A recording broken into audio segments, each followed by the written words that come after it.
Sir, आज 44वा स्थापना दिवस आहे. बूथ सक्षमीकरण अभियान पण राबवलं जात आहे. काय सांगता? भारतीय जनता पक्षाचा आज स्थापना दिवस आहे.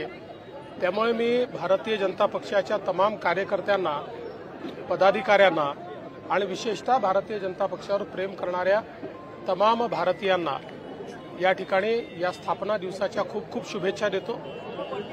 आज या स्थापना दिवसाच्या निमित्ताने आम्ही पुन्हा एकदा संकल्प केला आहे की प्रधानमंत्री मोदीजींच्या नेतृत्वात देशातल्या शेवटच्या व्यक्तीपर्यंत, महाराष्ट्रातल्या शेवटच्या व्यक्तीपर्यंत आम्ही पोहोचू.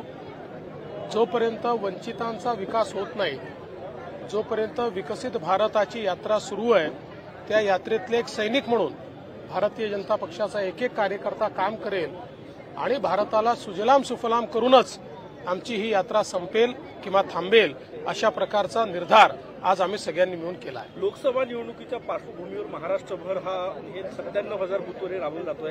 ही सराव परीक्षा म्हणायचं काय? नाही, असं आहे की बूथ चलो अभियान हे आम्ही वारंवार राबवतच असतो.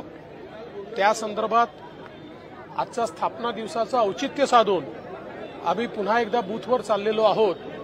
पण मला असं वाटतं की भारतीय जनता पार्टी हा एकमेव असा पक्ष आहे की जो बूथ, जी एक प्रकारे सर्वात छोटी इकाई आहे, त्याला प्रमुख धरून किंवा त्याला सेंटर धरून त्या ठिकाणी काम करत असते.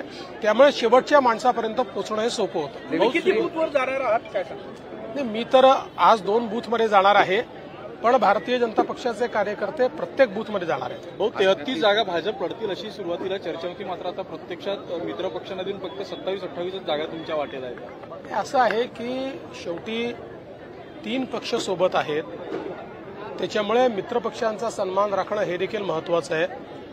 33 जागा आम्ही लढू असा आम्ही कधीच दावा केला नव्हता. आमचा प्रयत्न होता की तिघांचे सन्मान राहून ज्या जागा मिळतील त्या जागा आपण लढल्या पाहिजे. त्यामुळे ज्या जागा मिळतील त्याच्यावर मी समाधान आहे. बारामतीमध्ये नॅरेटिव्ह सेट करण्याचा प्रयत्न केला जातोय असं म्हणतात जयंत पाटील. हास्यास्पद आहे म्हणतात. जयंत पाटीलच आजकाल इर्रेलेव्हंट झाले आहे. मला हे माहिती आहे की ते त्यांच्या पक्षात इतके नाराज आहेत की त्यांच्या पक्षात त्यांना कोणी विचारत नाही. त्याच्यामुळे अलीकडच्या काळात असे स्टेटमेंट ते देत आहेत. बघा, कुठे दिसत आहेत का तुम्हाला जयंत पाटील? एवढी मोठी निवडणूक चालली आहे, पण राष्ट्रवादी काँग्रेसमध्ये कोण दिसतं? शरद पवार, सुप्रिया सुळे, रोहित पवार. जयंत पाटील आहेत कुठे? म्हणजे तुमचा इशारा घराण्याकडे, आता ते सगळं तुम्ही समजदार को इशारा काफी, आप समजदार लोग हो. कल्याणमध्ये श्रीकांत शिंदे यांच्या उमेदवाराला भाजपकडनं विरोध होतोय. गायकवाड. भारतीय जनता पक्षाकडनं विरोध नाही. श्रीकांत शिंदे हे कल्याणमधले शिवसेनेचे उमेदवार असणार आहेत. ते महायुतीचे उमेदवार असणार आहेत. भारतीय जनता पार्टी त्यांच्या पाठीशी खंबीरपणे उभी राहणार आहे, पूर्ण ताकदीने.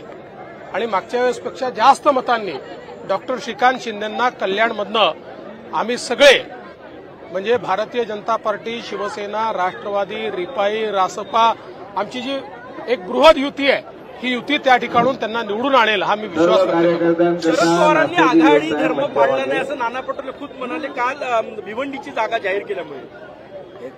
मी तुम्हाला एक सांगू का, कोणीतरी महाविकास आघाडीचं वर्णन अतिशय चांगलं केलं.